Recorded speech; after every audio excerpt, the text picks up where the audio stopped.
What's going on, people? It's Just Brandon Podcast this Wednesday. Turn your Wednesday into a Wednesday that's a little more interesting. Hope you guys have had a great week, and I am here with some news. I screwed up big, guys. I really screwed up. I'll explain how I screwed up. Every time I do a podcast, I put it out there and I promote it so everyone can hear it. And last week, I didn't do it so much. Not because I didn't do it, because I did it wrong. I promote myself and I use this thing that helps me send my tweets out there. And it's a really cool app that I use. Unfortunately, something happened in my brainsies where I went a little stupid and I changed the dates from the American format to the UK format, but the app is American. So my tweets weren't going out. So on Podomatic, I've been dropping like O.J. Simpson's credibility during the his trial. I've just been dropping in ranks. At one point I was 35. Now I'm like 600 and something. Is ridiculous. So yeah, I'm currently in the dark right now doing this podcast because my light blew this morning, which I'm glad it blew in the morning and not at night because that would have been a little more annoying. So after this, I'm gonna run and get a light bulb to put back in my room so I can see what the heck I'm doing. What else? I'm also cooking. I was supposed to cook a couple of days ago, but yesterday I was doing a favor for a friend and I was doing this little advertisement for a university project for a fictional product, or at least I hope it is, called Boner Boost, which is going to be a lot of fun. We did it in Burgess Park and the crew was really awesome. So I can't wait to see that. And when I do see it, I hopefully can share it to you guys because it'll be fun. I had like a little wig and I had some glasses on and I had my velour tracksuit on. It was red, white, and blue, baby, and it was looking quite fly. And I grew into it more because I got it when I was 15 and I didn't have the body for it. But now I've gotten a little taller, gotten a little wider, so I've grown into it a lot more. So it looks a lot better than this old scraggly kid with big old clothes on. So yeah, that's cool. I got to do some shout outs and I ain't got that many this week because the promotion was on doo-doo. So I got two. The two funny ones though. The first one isn't as funny. It's this dude called Russ Turner. His is at Mad Help For You. He's a social media pro, a super connector, and an all-action hero whose aim is to make a difference. Check him out. Dude has been seen on CBS, ABC. Like the guy has like serious credentials behind him. So definitely check him out. And thank you, Russ, for supporting the It's Just Brandon podcast. I really appreciate it. Now the second one is funny. As you guys know, I talked about the retardedness of the dress. The stupidness of the dress. Guess what, people? Guess what? The dress started following me. Yes, the dress started following me on Twitter, and it favored what I was saying. And of course, it's a satirical thing. It's called That Dumb Dress. That's the app, That Dumb Dress. But I was, really confused at how an inanimate object was adding me and following me on a social networking website when your only real function should be, covering a female's body. But hey, I'm not complaining. Any promotion is good promotion. So, put it out there and it's all good. I have to warn you guys, I have to take periodic stops while doing this to make sure my rice doesn't burn. And this is one of them. And we're back. I used to struggle with rice, people. For a while, I would either undercook the rice or I'd overcook the rice. But I've gotten to a point where I've mastered cooking rice. It took many fails. And anyone out there who can't cook rice, my heart goes out there for you. Because rice is one of those things where everyone says, it is so easy to make rice. I can't believe you can't rice. Bull crap! It is not easy to make rice. It is easy as crap to mess up on rice. Too much water and it's overflowing. Too little water and it's drying out. Leave it on for too long, it's burnt. Don't leave it on long enough, it's soggy. The freaking window of perfection for rice is so small. Once you get used to it, But there's all these things you need to get used to in terms of cooking rice. Like, oh God, I don't want it to burn. Oh, did I put too much water in? Oh, is it ready? Oh, do I turn the fire down now or do I turn it down later? It's just so many things you need to, get used to. Anyone who can cook rice, God bless you. If you learn to cook rice, God bless you even more. Because it isn't easy, no matter what anyone says. But my rice is good, and I'm happy about that. No burnsies. So that's awesome. All right, we're going to go into the current events for this week. Dear Me campaign for International Women's Day. I think that it's so cool that it's International Women's Day, Mother's Day, women's rights, feminism, all these things that, put women up there and are gonna, a pedestal and such. And, this is sort of like really great timing, because this is after that whole campaign but that statement about how female actresses don't get paid as much as male actresses. And it's just like, whew, boy. Well, you may not get that movie role that, you may not get as much as Ben Affleck or Christian Bale, but after the the Maybelline, and after the freaking L'Oreal, and after the freaking all the commercials you do for everything from yogurt to perfumes and stuff, I'm pretty sure you make the difference. I'm not even trying to be like a douche about it, but I would like to put this out there. If a woman wants to get paid as much as a man, as long as you're doing the same job as that man, you are entitled to get that. If this guy is in a movie and he's running and jumping over cars and all the rest of this crap, and the only thing you do is give witty retorts, I'm sorry, I don't think you're going to get paid as much as the guy. But like, let's see, who am I thinking of, for example? Let's say Scarlett Johansson. She's a pretty active, actress. If she's running and jumping and dodging something, she gets paid less than, I don't know, Rob Schneider. That's a freaking atrocity. That's bad. I'm putting that out there. But on Twitter, they had the Dear Me campaign, and women and men making statements to make women feel better about themselves. And I think this is cool. I do, because everyone has that a time where they're a little insecure, a little off, and they need some help or support to keep them going. So, in that respect, that is very, very cool. I'm waiting for International Dear Men's Day. Oh, yes. Not Dear Men, but International Men's Day. Oh, yeah.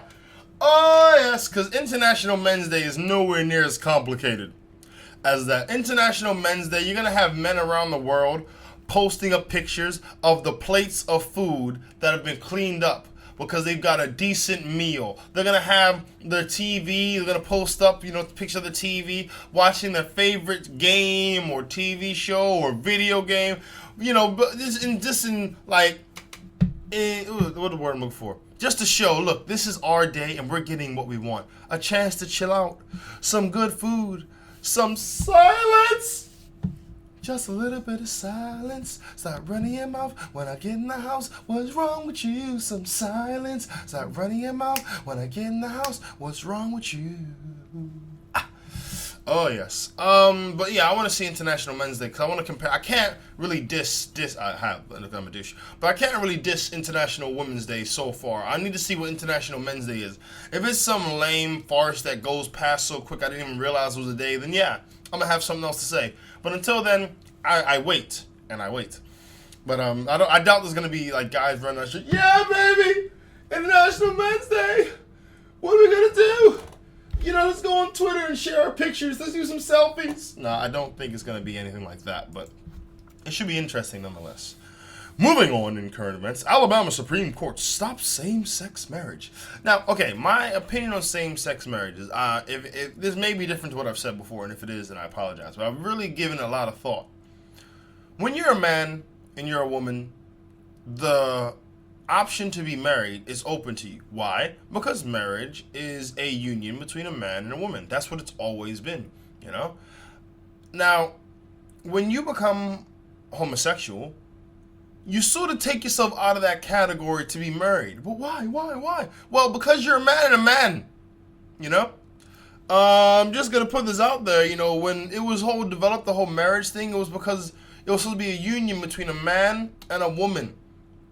That's it, and to be fair, if you really want to get in it, if you really wanted it, then you would have stuck to that, but you didn't, so fair dues. The same way how, if I'm a man, if I decided to be a woman tomorrow, I can't complain that I can't use urinals anymore. I've made the solid choice to be a woman, so that avenue is now closed to me. But if I want to use a urinal, I need to be a man so I can use a urinal. I'm sorry if I'm coming off crass or a little bit of a dick, but I'm saying you can't have your cake and eat it too. The same way how you decided to be homosexual, and run down that path, which you have the right to. That's completely up to you. And if you want to do that, then, by all means, go for it. You can't say, I want to be homosexual, but I want to get married, but I want to do it in this way.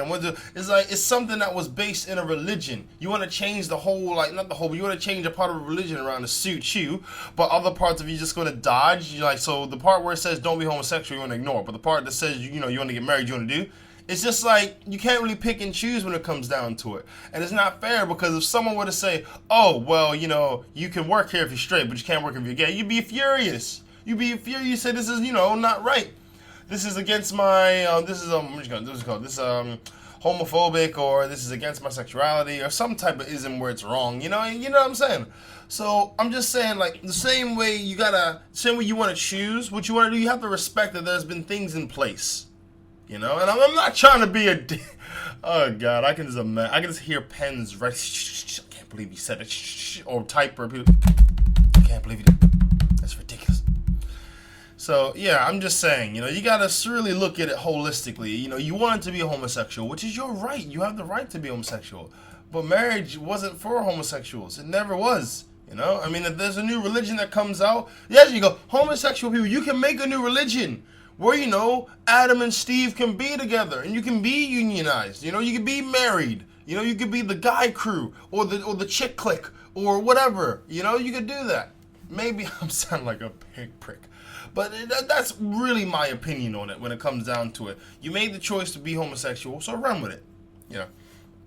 I'm not saying it's like a penalization thing, and I'm just, saying that's what happened. Next on the recent events, fat emoticons. Fat is not a feeling. On Facebook, there's a feeling, and it's like a little chubby yellow face, and it says fat. Now, a lot of people have become upset by this.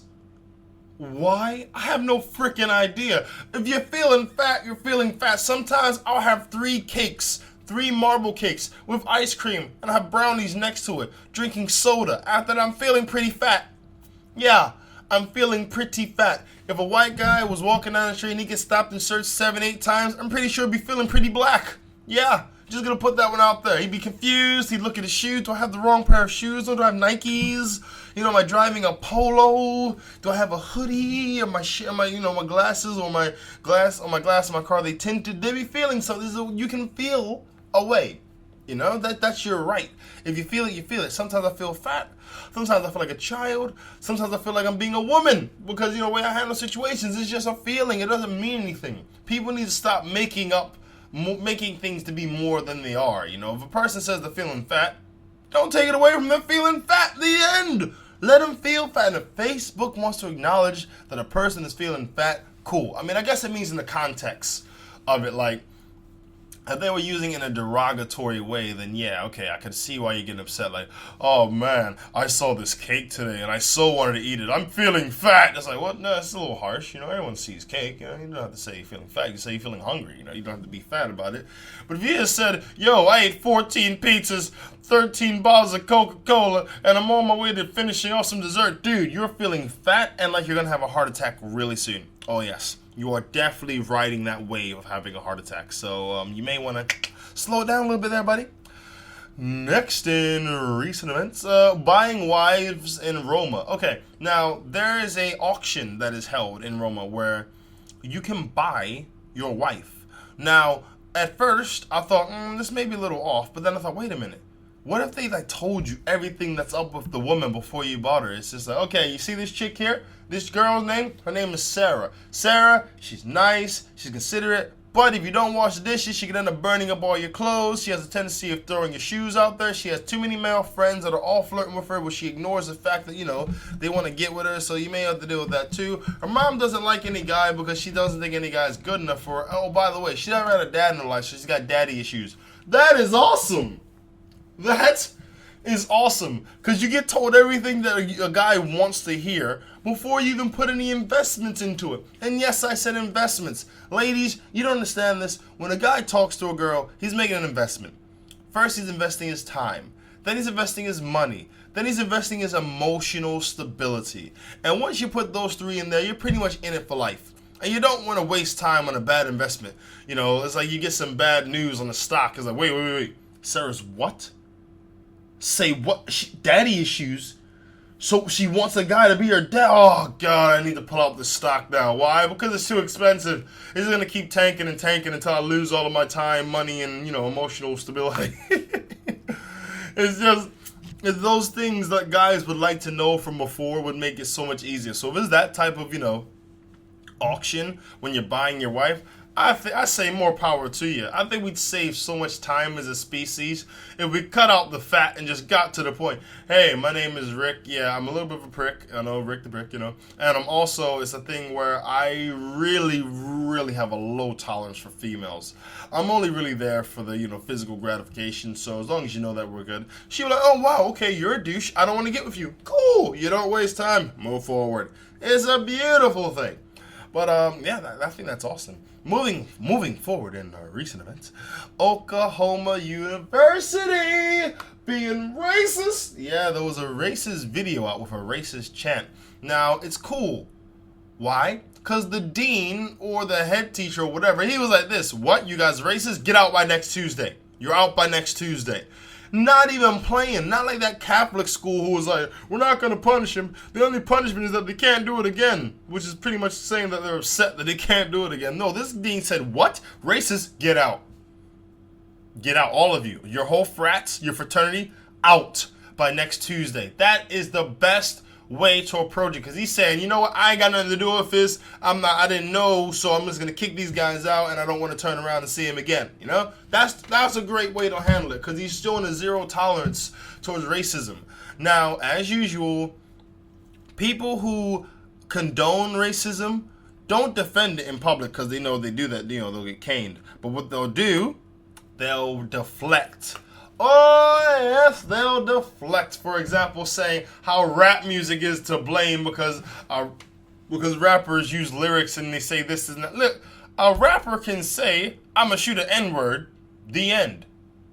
When a white person say, I'm going to shoot an N-word, we don't know the backstory behind why they're saying that. We just heard, I'm going to shoot an N-word. We know with the rapper, there's a story. There's some type of beat behind it. We know there's for entertainment value. But when a white guy says, I'm going to shoot an N-word, I don't hear no beat. Someone needs to be beatboxing in the background. He needs to lay a couple bars from before, maybe about how he ripped him off in a drug deal. Then he goes, then I'm going to shoot the N-word. I'm like, you know what? I can understand his predicament. He was robbed. There's a musical beat playing in the background, and he wants to, place a bullet at high velocity in that Negro. Yes, I understand. But it's not like that. It was a racist chant that was said out of hate, Is when you blame rap music for that, you're completely losing what you're trying to achieve here. You're trying to blame rap music like rap music started at racial hate. No. Before there was a mixtape, before there was a beat, before there was a producer or a studio, there was racism against black people, and it started a long time ago. So, yeah, and it's messed up because you see like CNN or whatever, or Fox News, and they're deflecting it, and they're making jokes. You just think, man, you guys are really deflecting. And they say, no, I'm not defending it. It's just that, no. If I say I don't like cheese, it's just that, no, the end. I don't like cheese. I can't say anything to, defend. I don't like cheese. Anything I say after that is just contradicting myself. There's no explanation to give. If I say I don't like Steve, then I don't like Steve. Like, I don't like Steve, but he can be cool. No. I don't like Steve. The end. I don't like this desk, but it's really sturdy. No, I don't like this desk. You can't give something after you say the but. The but is like you really, really are going backwards now. It's like saying, oh, it was a good idea, but it's not too feasible. So it's not a good idea. The end. Move forward. Now, there's a difference between repeating something in a lyric and saying it in a racist manner. A racist manner is as such.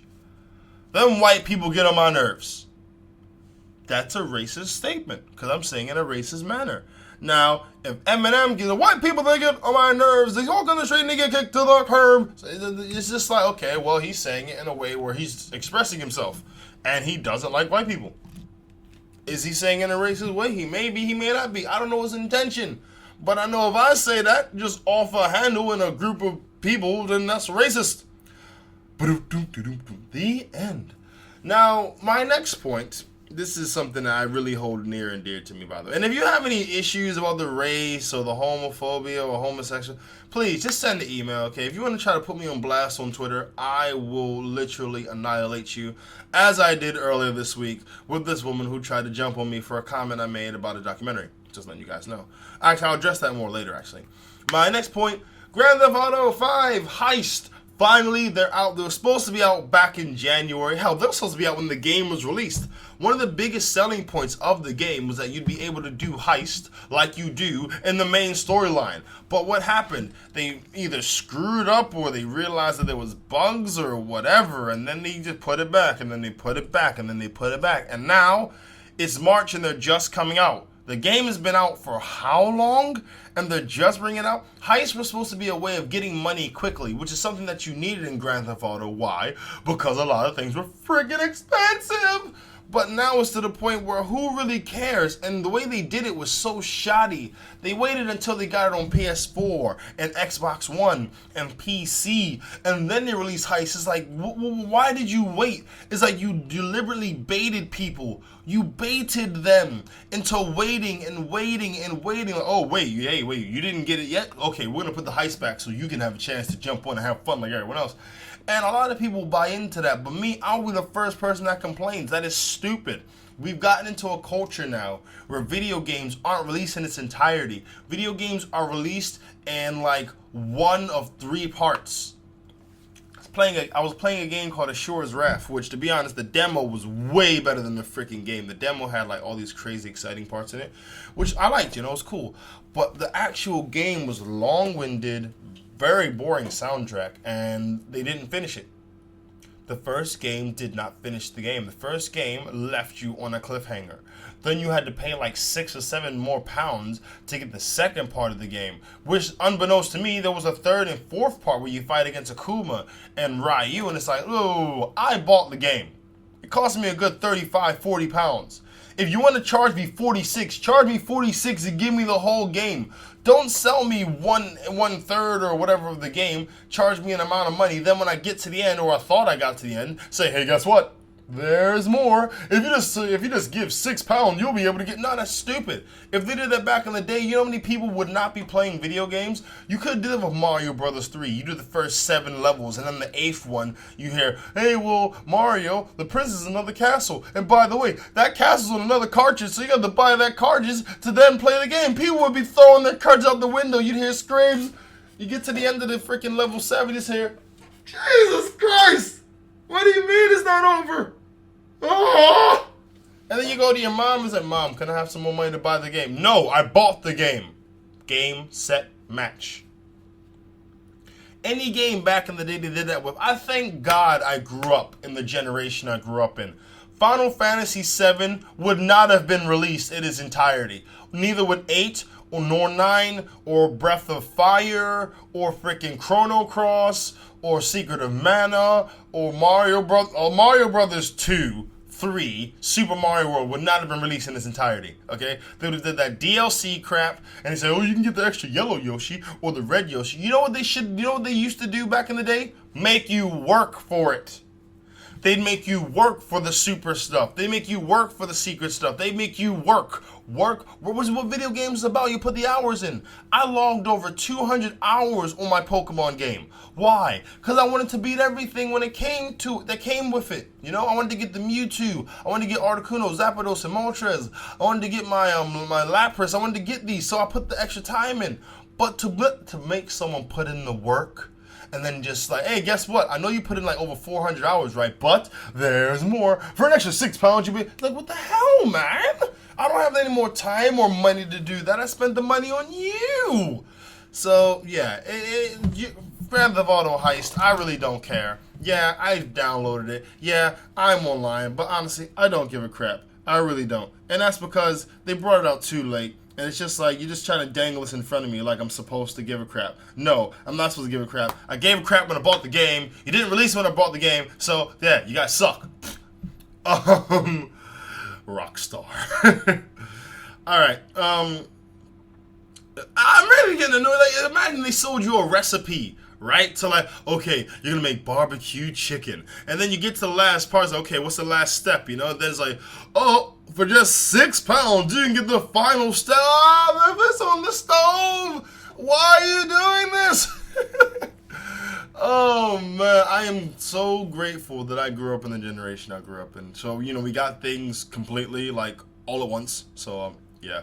Personal story time, people. I was on the coach going to Southampton, and what it was, I was sitting next to this girl, and I didn't realize I was sitting next to her until I woke up the second time because I fell asleep twice. Now, I fell asleep twice. I woke up, she was sitting next to me. So, as it got dark, I was like playing my video games on my tablet, which I do on the coach because I didn't get my information on my computer, so I couldn't do any work. I was like sitting, and she had this iPhone. The brightness had to be on like max because like it was ridiculously bright. And she was sending a message to this dude named Dave. Oh, I'm dropping names, people, because I don't know who she is, and I'm hoping she can't find me.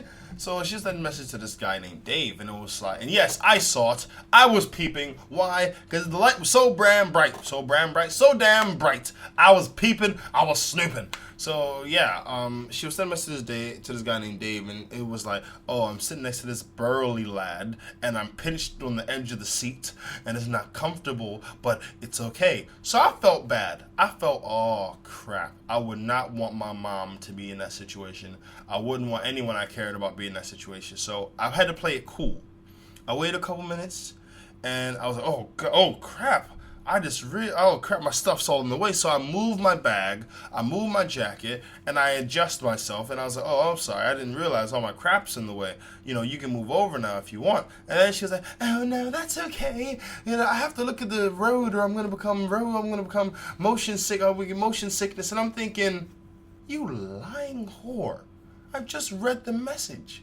In a perfect world where I didn't give two craps, I was like, excuse me, ma'am, don't lie to me in my face. I saw your message to Dave. You're uncomfortable. You're pinched, as you said, to the edge of the seat. Just scoot over and call it a day, okay? Don't lie to me about motion sickness, okay? You either have motion sickness or you're lying to Dave. Dave doesn't deserve that, ma'am. You don't need to lie to Dave, ma'am. Who are you lying to, ma'am? Me or Dave, ma'am? Do you have motion sickness? Are you scared of the black man? Tell me the truth, madam. Are you a racist?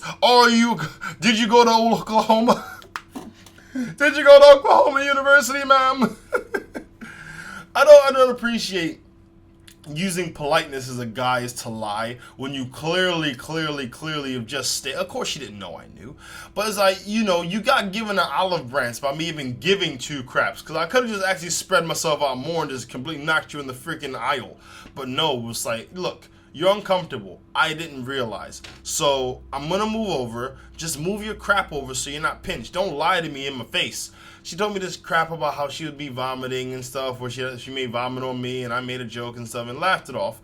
But it was just like, dude, you've insulted me. You're bitching to this guy, Dave, and then you're telling me about how you get motion sickness. So it was annoying, but hey.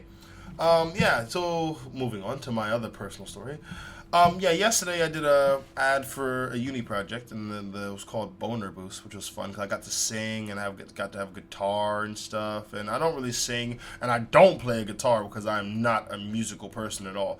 The only instrument I can play is my nose, and I'm blowing it. So I'm not. But Brandon, your nose is an instrument. That's the point.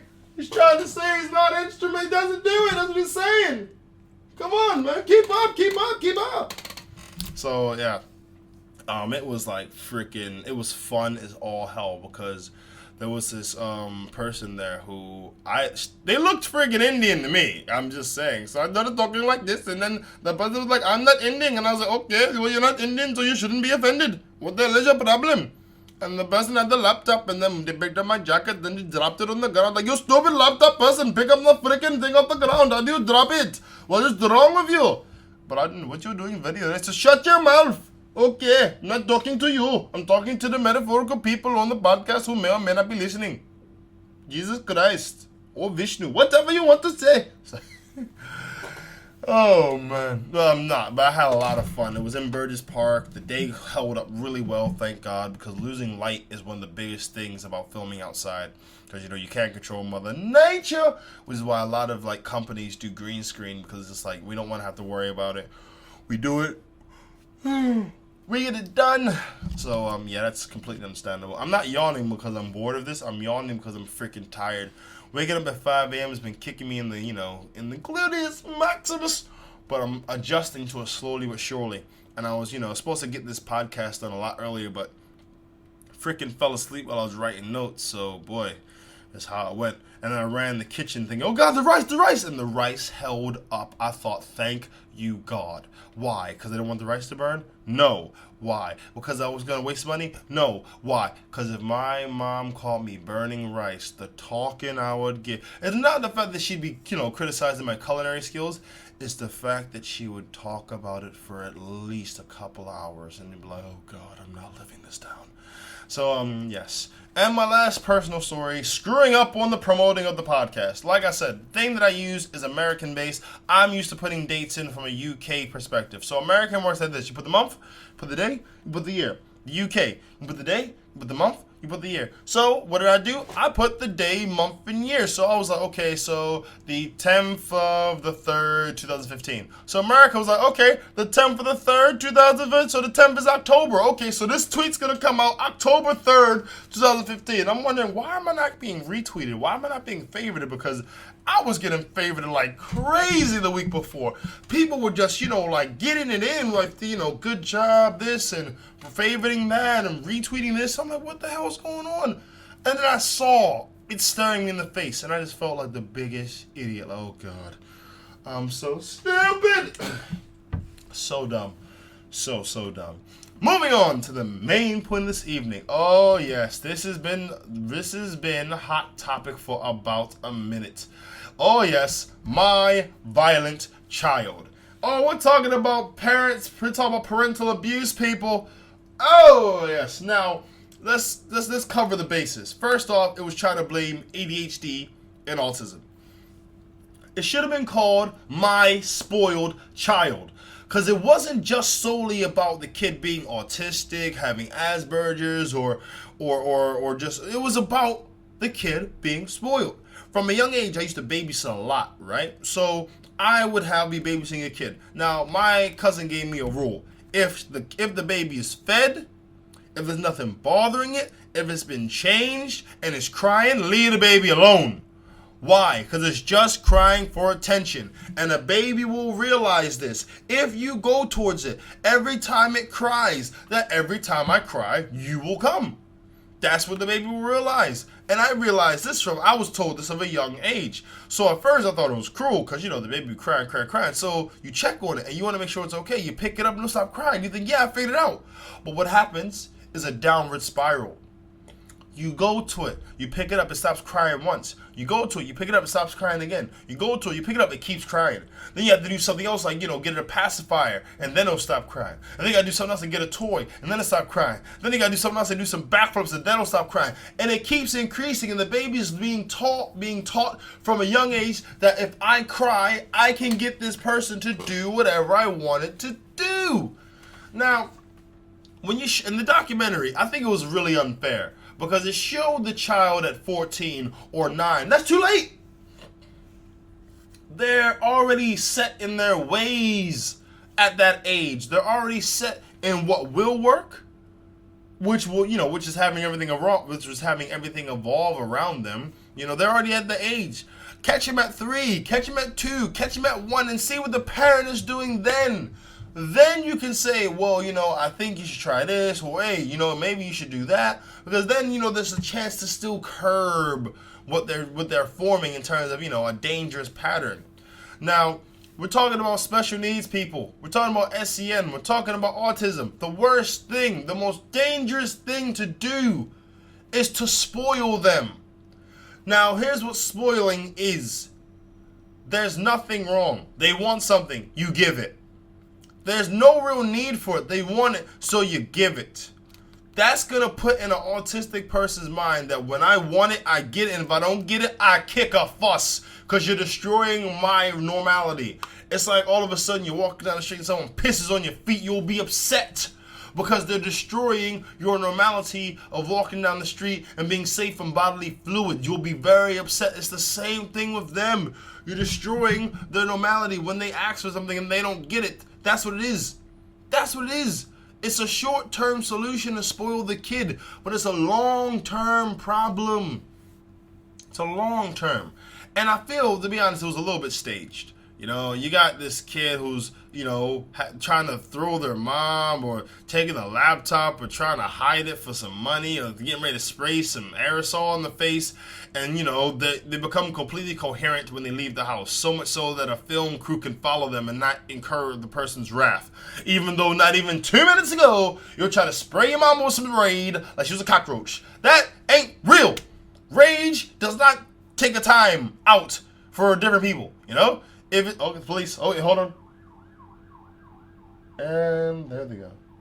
I hope they catch whoever they're catching. Well, it could be an ambulance, actually. I can't really differentiate. If you can differentiate between the sound of an ambulance and a policeman, you have too much time in your hands. Moving on, but yeah, I think it was a little staged, to be fair, in that respect. But it brings me to this point.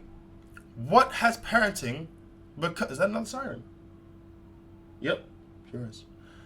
What has parenting become? Parenting has become PC parenting, and I'm not talking about a computer before any idiots say that. I'm talking about politically correct parenting, which is effective with certain kids, other kids, not so much. As a parent, you need to be able to adapt and grow. You can't always be PC to a child. You can't always have your foot in the kid's butt either, because both of these have very detrimental long-term effects if you keep doing it. If you are too PC with the kid's not going to take you seriously. They're going to start to beat you up. They're going to start to disrespect you. They're going to start to spit in your face. They're going to start to break things. Why? Because you've been so politically correct to them. They haven't learned that the world doesn't operate off political correctness.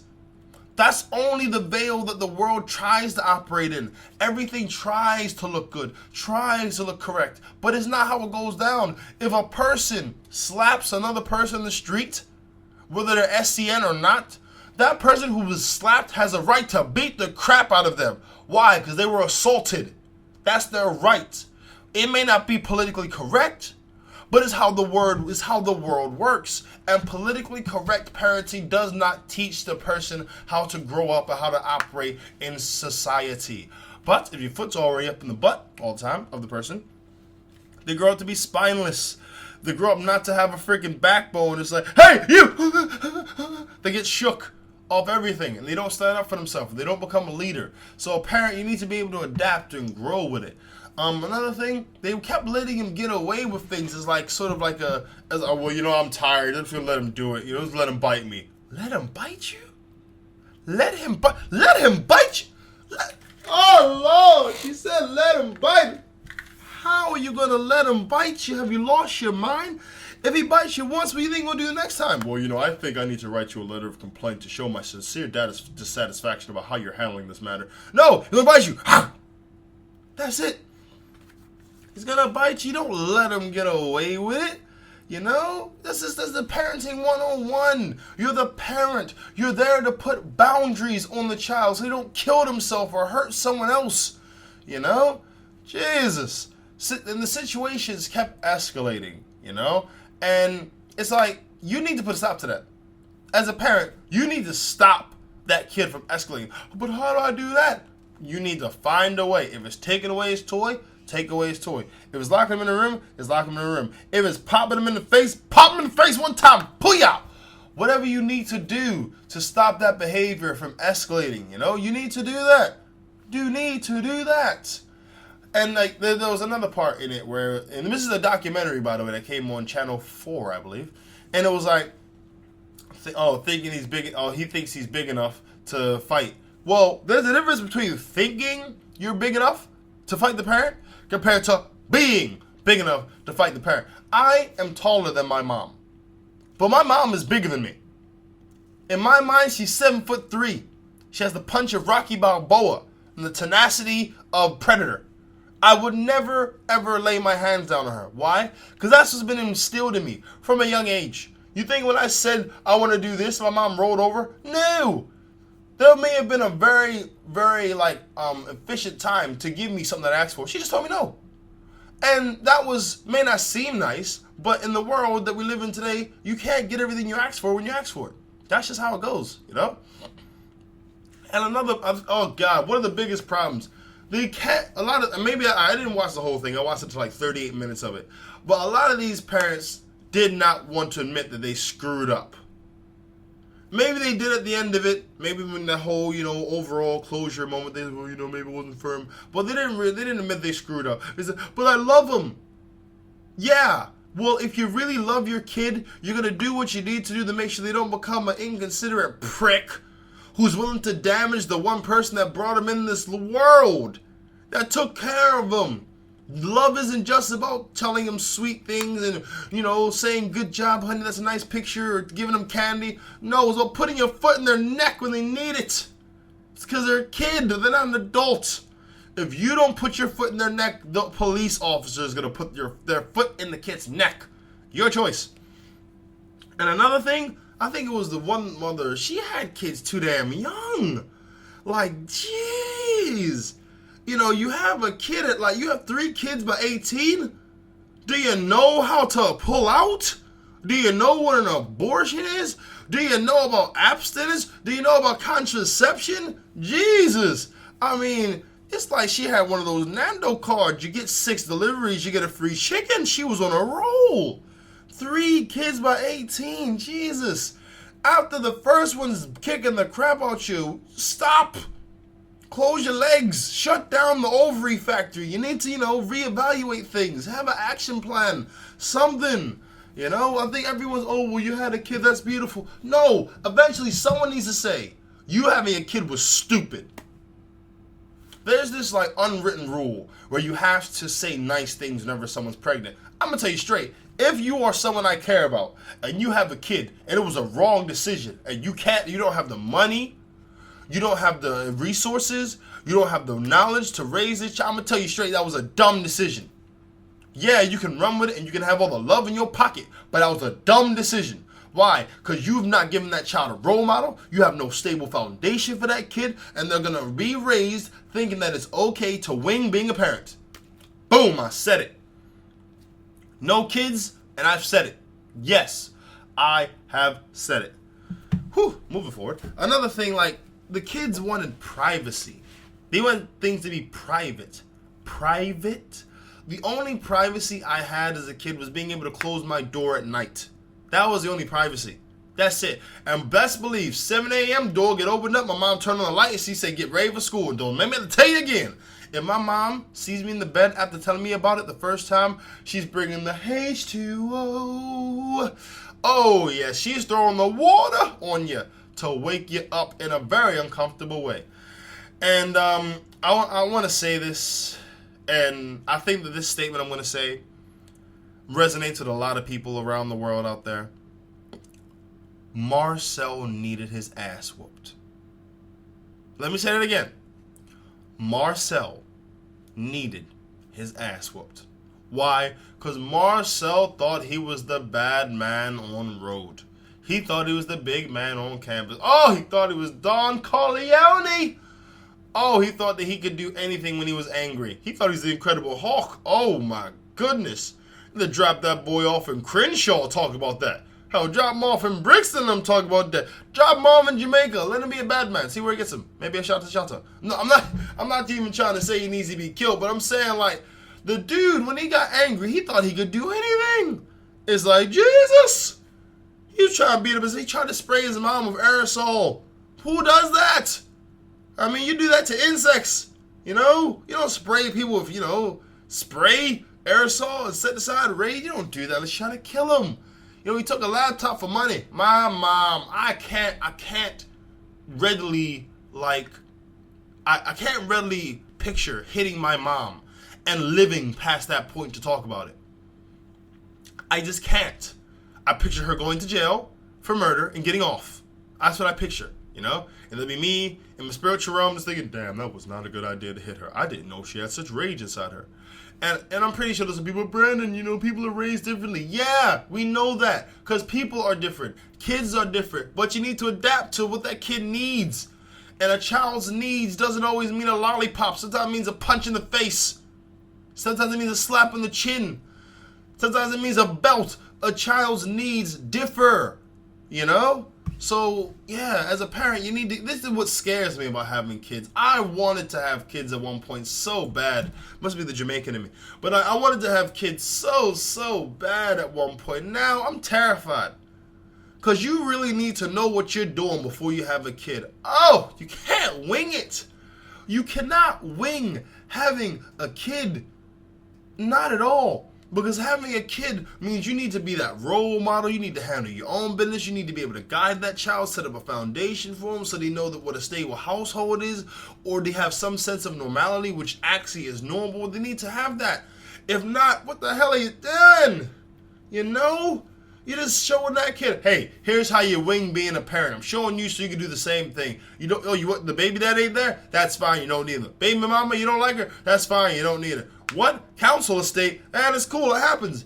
I don't want to raise no kid in that circumstance, so believe, I'm just terrified by the thought of hearing a pregnancy test being positive. I don't want a positive pregnancy test. I don't want a happy pregnancy test. I don't want to see a plus anywhere near a pregnancy test because I'm just terrified. And a lot of people say, Brandon, you'll be a great parent. Listen, I ride my bike while dancing. I ride red lights. I eat food that's sometimes expired. I am not parent material yet. I've got a ways to go in terms of maturing, and the thought of having kids scares the crap out of me. Which leads me to my next point. Discipline. What works versus what doesn't work. Now, what works and what doesn't work? If you're doing things that don't work, logically, you would move on to what will work.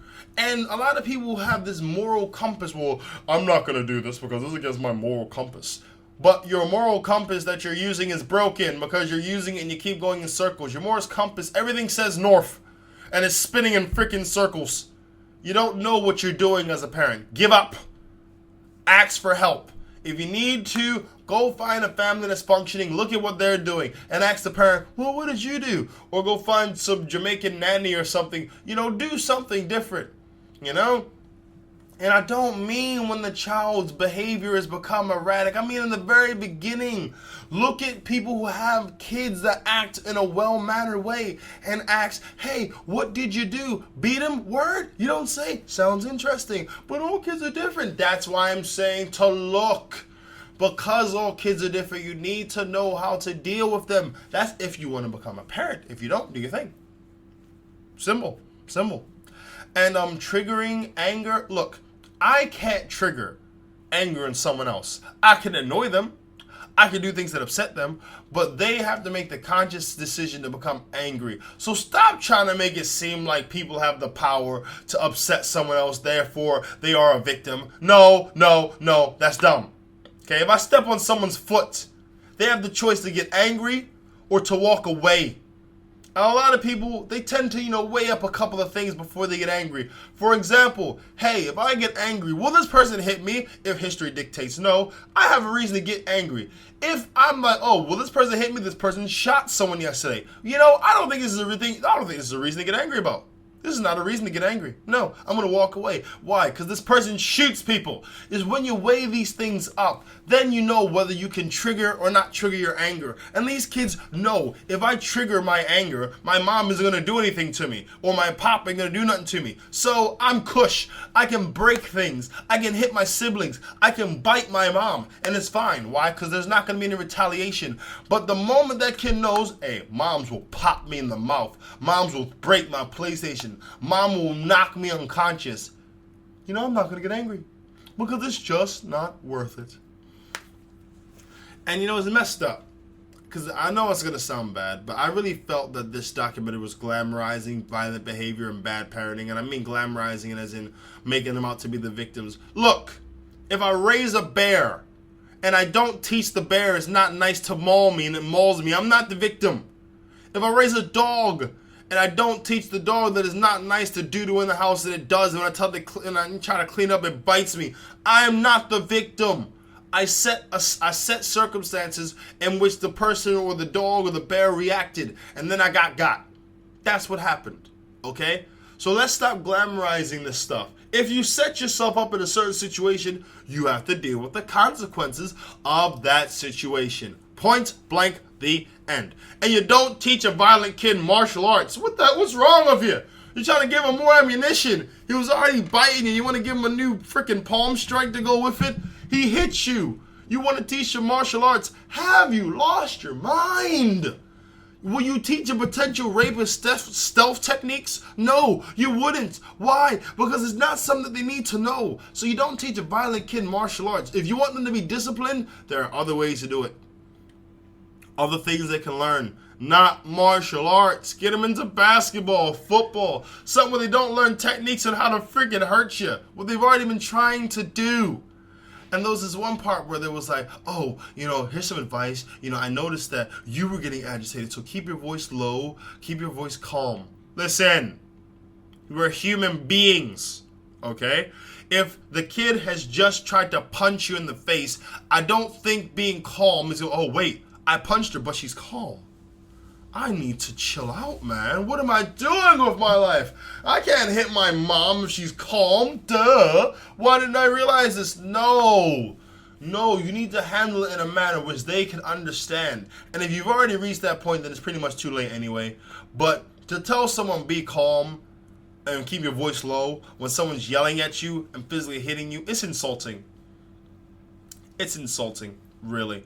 You know what would happen if you took that kid and locked him in a box for like 4 weeks and then say, I'm going to let you out, but if you try that crap again, I'm going to lock you back up in the box? Believe the behavior's going to change. In no way am I trying to say lock children up in boxes. I'm not saying that. I'm trying to tell you that given the right example, right stimulus, the kid will know, that's not a good idea.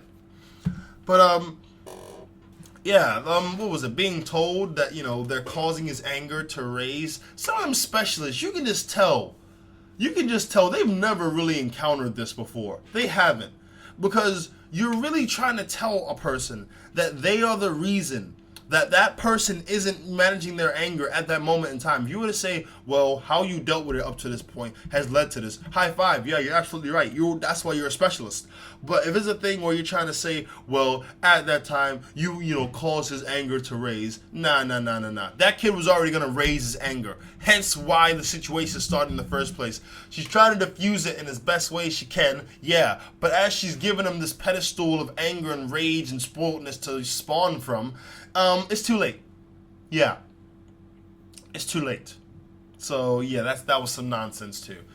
Overall thoughts. Okay. Let me hold on. I have to pause this. I need to blow my nose real quick. I don't want you guys to hear that. And then I'm going to give you my overall thoughts on this. And I'm back. Overall thoughts on this. Okay. I was raised by a phenomenal woman who, against a lot of odds, raised 3 guys. And throughout her exposing me to what she exposed me to, I learned how to be my own man. Wasn't easy, but it happened. At times, I got beat. At times, I got punished as in timeout or grounded. It was depending on the situation. There was one time I broke a freaking ceramic fixture out of a wall. My mom beat me to the point where I was heaving. And that was a life lesson. Will I ever step on a ceramic toilet roll holder? No, because it's not the right thing to do. There are times when you really, really you just need to get beat. Just to understand what you did was dangerous. It was stupid. It was not smart. And it neglected common sense. And after that beating, you have a retrospective of yourself like, you know what? It really wasn't worth it standing on that thing. I know it seemed cool at the time, but the way my butt hurt from them beatings, it wasn't the right thing to do. It just wasn't. And these parents are delusioned because they raise their children in this PC manner, which looks nice on paper. But when that child, who is a blank slate, by the way, they learn what they're taught, which is whether you teach them or you show them, they learn.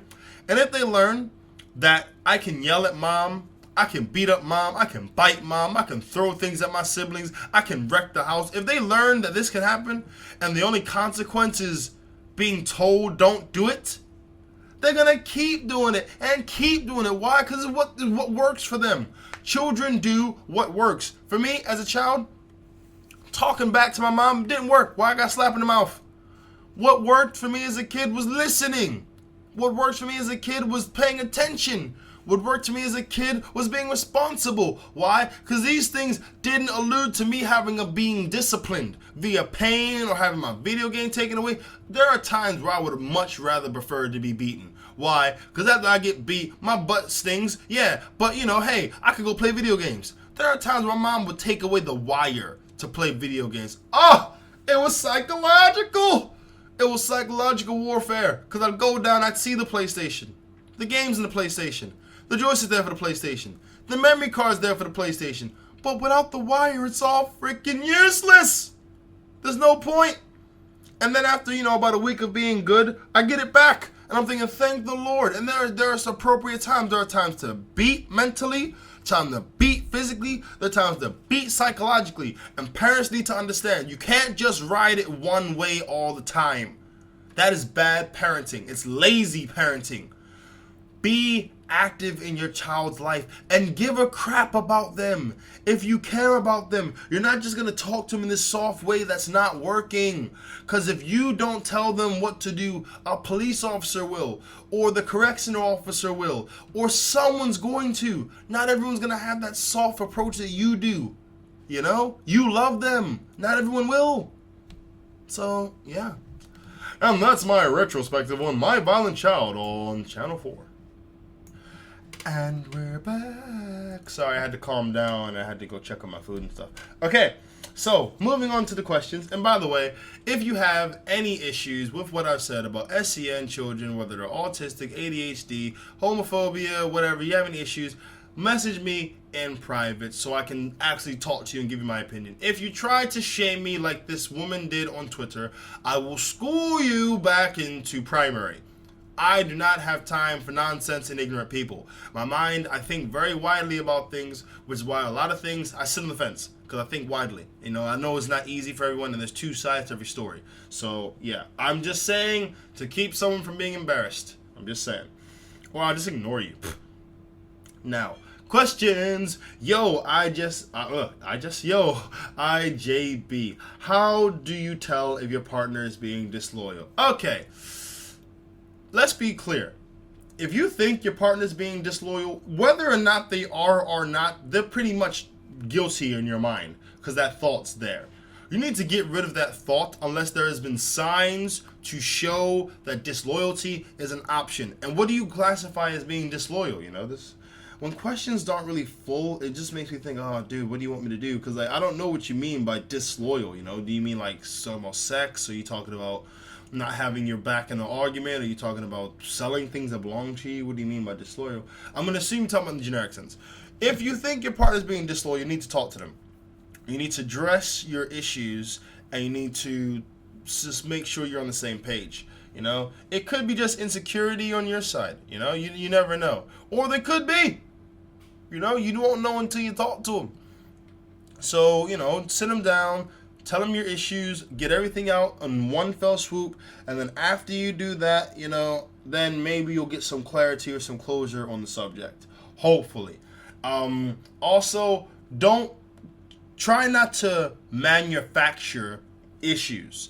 And when I say it as in, if one of your friends has an incident where their boyfriend or girlfriend was cheating or whatever, don't try to take that into yourself and try to look for signs or try to connect some dots or whatever. Don't do that, If your person was cool before you had that conversation, let your person be cool after that conversation. Because if you think they're doing something, it just makes things awkward for you long term because you don't have trust in them, and you not having trust in them just supports the fact that you think they're disloyal. So, yeah.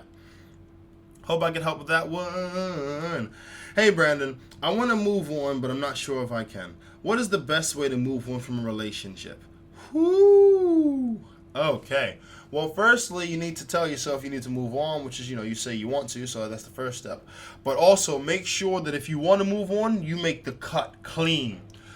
Avoid the person that you're trying to, make the cut from, because seeing them is just going to make it harder. Give yourself some time to really, refine yourself.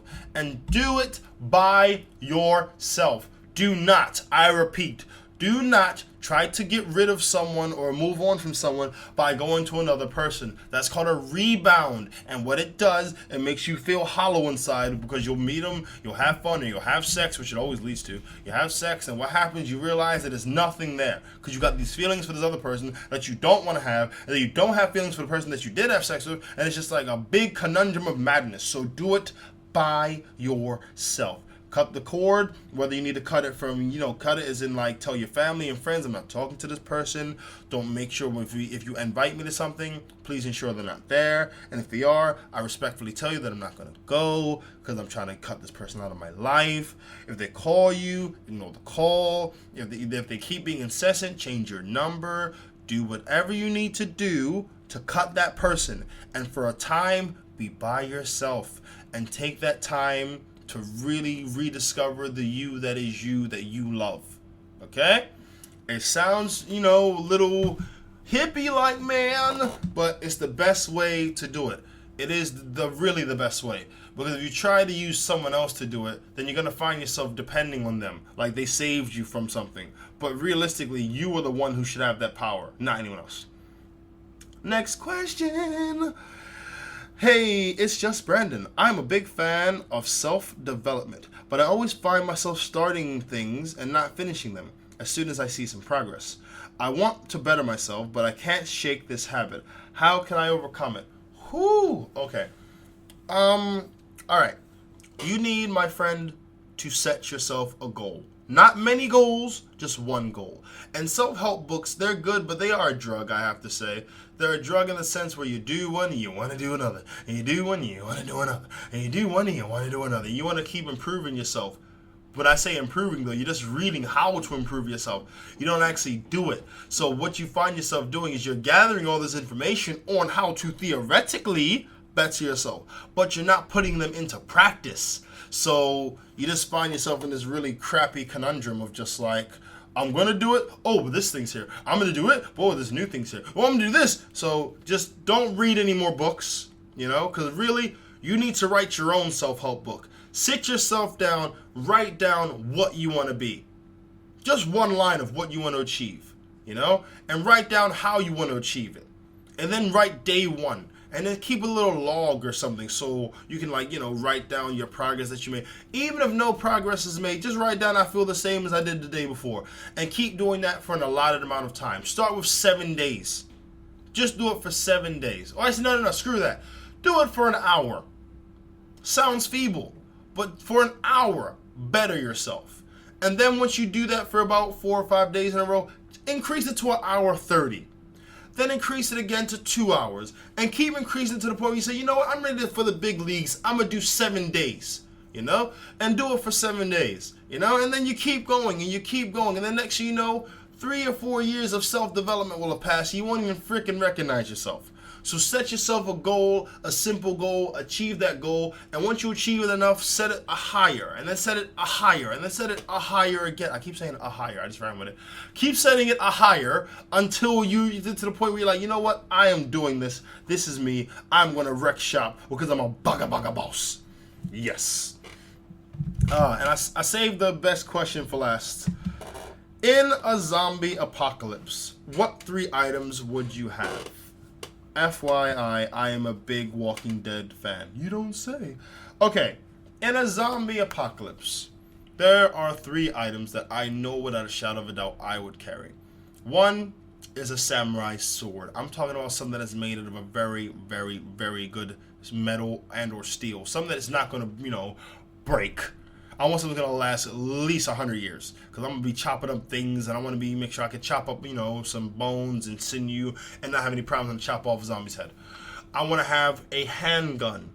Note, I say a handgun, not a machine gun, not a rocket launcher, not an automatic. No, I want a handgun. No silencer, just a handgun. Why? Because sometimes I may need to get rid of something, I may need to kill something quickly, and I don't want to have to pull out, I don't want to pull out the Air 41 with, rocket launcher. No, I just want the frickin' bang, good night. That's all. And the last thing is an axe. Why an axe? You have a samurai sword. A samurai sword for cutting things. An axe is for manual labor. When I need to chop down a tree, I'm not using my sword. When I need to use a hammer and something, to hammer something in, I'm not using my sword. I want my multifaceted axe. And if by one day I'm just chopping some wood and a zombie tries to eat me, then guess what? Chop! I've got firewood zombie style. So that way I'm theoretically always covered. And I can, use it to dig in the earth, to, plant some seeds or whatever. The axe is that tool that you never are caught off guard with. Never. So, yeah. People, I'm going to do this right this time so everyone can hear the podcast. Please promote it to as many people as you can. Thank you for listening. Holla at me at IJBPC@outlook.com. And maybe I should get an Axe FM account. Maybe. If you think I should get an Axe FM account, by all means, retweet, message me, whatever. But I may get an Axe FM account if it makes things simpler for people. Also, people, remember, the podcast is only great because of you guys. I've been doing this for about 2-3 months now, and I've been having a blast. And I want to thank everyone who's been supporting the podcast, whether through favoriting, retweeting, posting up on other people's pages, sharing on Facebook, telling their friends about it through word of mouth, or just listening to it. Thank you guys. I love you all so very much. Have a fantastic week. And this is It's Just Brandon signing out.